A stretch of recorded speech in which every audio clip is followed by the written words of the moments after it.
কখনো কি মনে হয়েছে কিছু স্মৃতি আমাদের ছেড়ে যায় না, তারা ফিরে আসে গল্প হয়ে। এটাই মনের মেমোরি লেন, যেখানে প্রতিটি গল্প মনের এক টুকরো অনুভূতি। আজ তোমাদের যে গল্পটা বলবো সেটা হলো মহেশ্বেতা দেবীর লেখা ঠাকুমার পোষা ভূত। ঠাকুমা, এই কথা কি সত্যি যে তোমার নাম ছিল শুকতারা? ছিল রে ছিল, শুকতারা আর সন্ধ্যা তারা দুই বোন ছিলাম আমরা। আমার বাবা তো বাংলার মাস্টার ছিলেন, সুন্দর সুন্দর নাম পছন্দ করতেন। তবে মা বলেন কেন তোমার নাম নীলতারা? তবে শোন, আমার বিয়ে তো হলো 8 বছর বয়সে। তা আমার ভাসুরের নাম ছিল সুকুমার।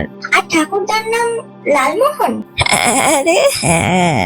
তা শাশুড়ি বললেন বউয়ের নাম শুকতারা আর আমার বড় ছেলের নাম সুকুমার, এতে গ্রামে খুব নিন্দে হবে, ওর নাম থাক নীলতারা। তার নাম ধরে তো ডাকতো না কেউ, মেজ বৌঠান, মেজ কাকি এসব বলেই ডাকতো। মা বলেছে তুমি নাকি একবার বাঘ তাড়িয়েছিলে। তুইও তোর মায়ের মতো হলি যে। বাকি আমি দাঁড়িয়েছিলাম? দাঁড়িয়েছিল তোমার পোষা ভূত। তা সবই তো জানিস। তোমার মুখে শুনবো। এই কথাটা শুনলে ঠাকুমা বেজায় খুশি হতেন। আমার ঠাকুরদা চুরুট মুখে দিয়ে শব্দ ধাঁধা করতেন, বই পড়তেন, ছড়ি হাতে পদ্মার ধারে বেড়াতে যেতেন। রাজশাহী শহর ছিল পদ্মার ধারে। ঠাকুমা সকালে তরকারি করতেন, কি রান্না হবে তা বলে দিতেন। ঠাকুমা বেজায় ভালো রান্না করতেন। তবে আমার বাবা কাকারা জেদ করলে অথবা আমরা বায়না করলে আশ্চর্য সব রান্না সেরে ফেলতেন। তরকারি কুটেই স্নান করতেন, তারপর পেয়ারা গাছের নিচে বাঁধানো চাতালে বসে বাংলা কাগজ পড়তেন। কাগজটি পড়া হলে আমরা গল্প বলার জন্য জেদ করতাম। বাড়ির ভেতরে কত না গাছ, বাঁধানো চাতাল, রান্নাঘর, খাওয়ার দালান, ভাড়ার ঘর, সে একটা একতলা দালানে মুখোমুখি আমাদের থাকার ঘর, তারপর সিঁড়ির ঘর, সেখান দিয়ে সিঁড়ি উঠে গেছে ছাদে। ছাদে বসে থাকতে খুব ভালো লাগতো। এত বড় ছড়ানো বাড়ি, থাকেন 2 বুড়ো বুড়ি। সবাই বলতো আপনার ভয় করে না? ঠাকুমা হেসে বলতেন আমার পোষা ভূতরা আছে না, তারা সব পাহারা দেয়। ওর পোষা ভূতই নাকি বাঘ তাড়িয়েছিল। ঠাকুমার বিয়ে হয় 8 বছর বয়সে।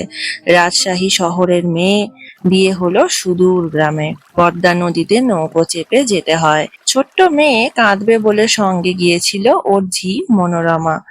তাকে সবাই মনামা বলতো। দেশ তো সব অন্যরকম। বাড়ি থেকে অনেক দূরে বাঁশের তৈরি শৌচালয়। ঠাকুমা খুব ভয় পেতেন। তখন মনামা বোঝালেন, দেখ, তোকে দেখবে শুনবে বলে আমি কয়েকটা বাচ্চা ভূত এনেছি। না না, দেখলে ভয় পাবি না, সব ছোট ছোট ভূত। ওরা তোর কাছেই থাকবে, তোর সঙ্গে খেলবে, গাছ থেকে ফল পেড়ে দেবে। তুই ভয় পেলে তোকে দেখবে, আমায় ভয় দেখাবে না, কখনো না। কোথায় তারা? খড়ের চালে উঠে গেছে, খড়ের মধ্যে ঘুমোচ্ছে। শুনতে শুনতে বললাম, ও ঠাকুমা, কত দূর দেশে যে গেলে, তুমি কাঁদতে না? ঠাকুমা হেসে বললেন, আমার শাওরি আমায় কোলে বসিয়া ভাত খাওয়াতেন, হাট থেকে খেলনা আনিয়ে দিতেন, পাড়ার ছোট মেয়েদের ডাকতেন, আমাদের সঙ্গে খেলা করতো ওরা। মন খারাপ করার সময় কোথায়? তোমার ভূতেরা? দেখতাম গাছের কত উঁচুতে জাম, জামরুল, পেয়ারা, কত কি। মনে মনে বলতাম তোমরা কোথায়, আমিও কি সব পারতে পারি? আর অমনি গাছপালার ভেতর দিয়ে বাতাস বয়ে গেল, আর গাছের নিচে ফলের পাহাড়। কি ভালো! সেসব ভূতেরা এখন কোথায়? আমার কাছেই আছে। এত বড় বাড়ি, দালান, গাছপালা, ওরাই সব দেখে শুনে রাখে। আমি তো দেখিনি। ওরা তোদের দেখে শুনে রাখে। যাকে বাঘের গল্প বলো। সে আমার ছোটবেলায় গ্রামের বাড়িতে ঠাকুমার আর খারাপ লাগছিল না। শাশুড়ির কোলের কাছে ঘুমাতেন। শাশুড়ি ভোরে পুজোর ফুল তুলতেন, চন্দন ঘষতেন, শাশুড়িকে পুজোর জোগাড় করে দিতেন। তারপর টুকটাক কাজ সেরে বন্ধুদের সঙ্গে খেলতেন। মনে জানেন ভূতেরা সঙ্গে আছে, তাতেও খুব নিশ্চিন্ত। তা একদিন সন্ধ্যের মুখে বাইরে যাওয়া দরকার। একটি লণ্ঠন জেলে নিয়ে ঠাকুমা তো চলেছেন, ভূতেদের আগেই ডেকে নিয়েছেন। তারপর পায়খানায় ঢুকতে যাবেন, দেখেন বড় কেঁদো বাঘ একটা ছাগল নিয়ে বসে আছে। ঠাকুমা বলছেন, ও বাঘ। বাঘ বলছে। ঠাকুমা ভাবছেন এবার গেলাম। বাঘ সবে ছাগল খাবে, খাওয়ার সময় বাঘ কি কোনো উৎপাত বরদাস্ত করে? ওগো তোমরা কোথায় গো? বলেই ঠাকুমা মূর্ছা গেলেন। বাড়ির লোকজনও দৌড়ে আসছিল। বাঘের গর্জন শুনে তারাও থতমত।